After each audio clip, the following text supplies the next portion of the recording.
Hey everyone, I'm not sure how to start this video because this video has changed concepts so many times during the past week. Originally, I just thought I would play through the story mode from Marvel's Avengers and see if it was worthwhile for you to give it a try if you have Game Pass. Then, I thought it would just turn into a glitch compilation video. And finally, I considered talking about how the game is a mashup of broken mechanics just basically duct taped together.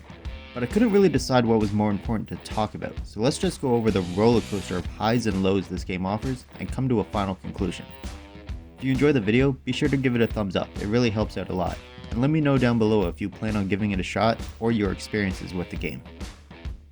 First off, a full disclosure is necessary. Yes, there will be story spoilers in the video, and I played this on the first gen Xbox One through Game Pass. Alright, let's get started. The game actually starts off on a pretty good note. There's lots of things to see if you're a Marvel fan. Playing as Kamala Khan, she reacts the way I think a lot of teenagers would react to seeing an Iron Man prototype glove or something like that. The game starts to teach you basic character movement, which honestly wasn't very smooth, but it was something I could look past. As the in-game day progresses, there's an explosion, and then you take control of the Avengers. This is the mission that 2 or so years ago was shown off in trailers for the game, and honestly, I was really excited for it. The level itself is basically a hallway level. Go in a straight line, use different characters at different checkpoints, with some cutscenes mixed in to try and make it feel like one of the movies. At this point, as the player, you're still naive enough to be excited about using Thor or whoever for the first time. Even though the sound design for hitting an enemy is absolutely terrible, and the characters didn't feel fully polished. I still really enjoyed the first mission though, but it was clearly designed to be the level they wanted reviewers to talk about. They showed it off in trailers, and it was definitely a focal point for a reason. But once you get past the honeymoon moments with the game, probably the first 2 to 3 missions, its true form starts to reveal itself. The game world is, well, pretty bland. The game stops being a natural story progression, and there becomes the hub area on a helicarrier where you just end up with a mission select screen. It feels pretty lifeless.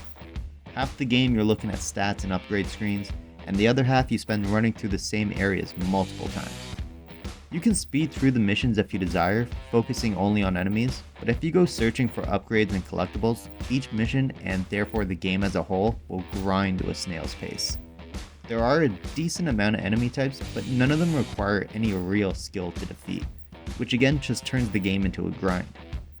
The challenge comes in when you're ridiculously outnumbered, but not because there's an enemy who's extra powerful or intelligent.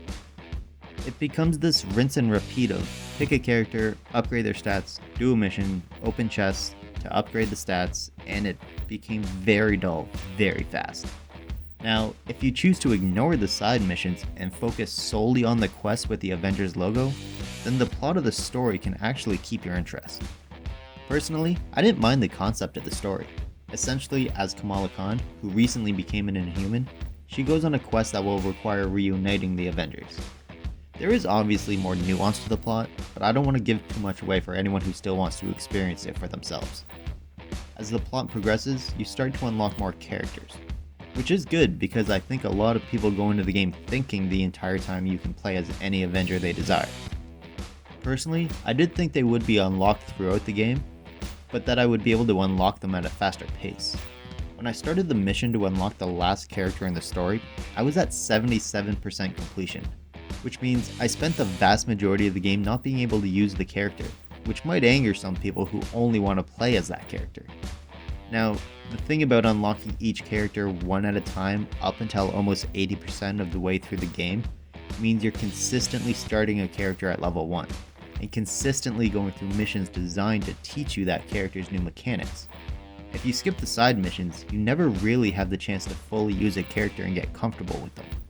It made the entire story feel like a tutorial, something you should play to get yourself ready for the online, but personally, I have zero desire to play the online. The main thing everyone is going to notice right away is the visuals. Now, considering they couldn't make the characters look exactly like the actors who played them in the movies, personally, I don't hate the character designs. I don't think they look fantastic, but they weren't nearly as bad as they could have been, and when watching a cutscene, I think they fit pretty well. A lot of the character models move in ways that are familiar if you're a Marvel fan, and I think that helps with trying to get the player to feel like they're actually a superhero. But while the character designs aren't terrible, the level designs are, especially the more open areas. Just plain generic rocks to jump or fly over, nothing interesting to look at, and the levels that take place in Civilization are generic buildings and only very specific sections can you go inside. It just makes the entire world feel stale. But if there's something that's going to take you out of the experience of feeling like a superhero, it's the audio. Now, the voice acting is alright. Not bad, not great, if you can get past the fact that it's not the same voices as the movies. Then it'll be fine. But the sound effects from a lot of the weapons are just terrible. Just take a listen. I just caught a bus! Maybe I should have had a bigger breakfast this morning.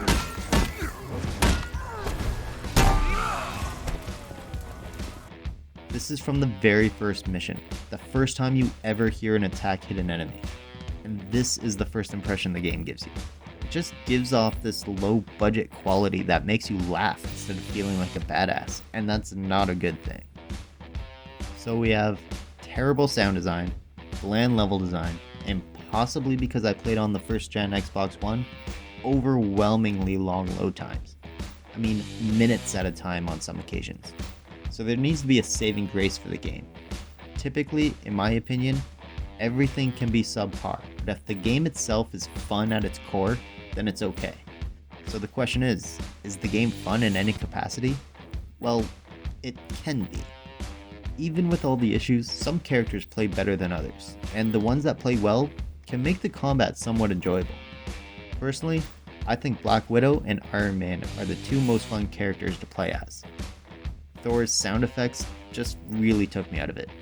Hulk can feel like a beast, and he's great when smashing things into oblivion, but running, jumping, and climbing was just a massive pain. Ms. Marvel had cool looking abilities, but I don't think they flowed well together for the player to use. And Captain America felt a lot weaker than he should. It gave me little to no satisfaction using him. Black Widow was the smoothest character to fight with, being able to pull off combos at close range with cool traversal mechanics. And Iron Man looked and felt the closest to how people would assume. Using the repulsor blasts and hand-to-hand combat was extremely satisfying to use. However, he's not perfect, as I absolutely hated the flying. Both Iron Man and Thor had terrible flying. Personally, I would have preferred if the character's flying abilities worked more like they do in games like Dragon Ball Xenoverse 2. But then, when you're playing as a character you enjoy, and start to get some enjoyment out of the game, something happens to take you right back out of it.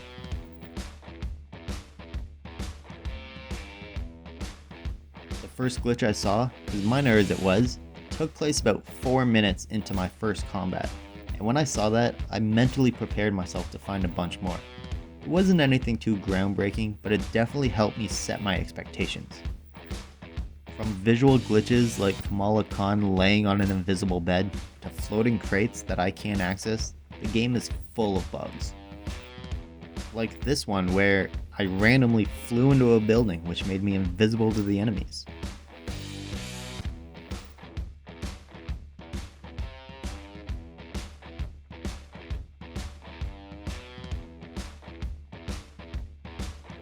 And this one where the game just completely froze on me.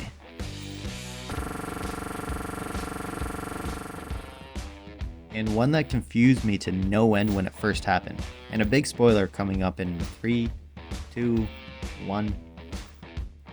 Cap gets rescued and clearly doesn't have any of his gear, but the game just gives me his shield to use right away. And then after I escape, he picks up his shield for the first time, and it just completely ruined the moment. I've gone and watched other people's walkthroughs of the game. I'm definitely not supposed to have the shield here. So what are my impressions? Well, I didn't mind the plot of the story, and some characters were fairly enjoyable to use. For the most part, the cutscenes weren't bad either. However, the weapon audio was just overwhelmingly noticeable a lot of the time. I didn't want to use the majority of the characters. The levels were boring to experience, and the glitches did not do the game any favors. The game just feels undercooked.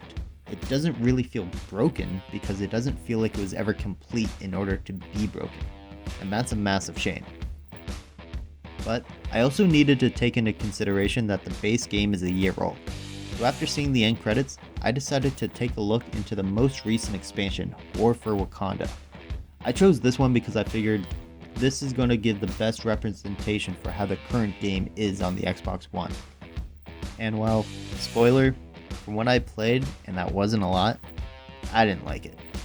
I didn't mind what they were trying to do. I don't mind Black Panther as a character, but 5 minutes in and I experienced something that completely ruined the expansion.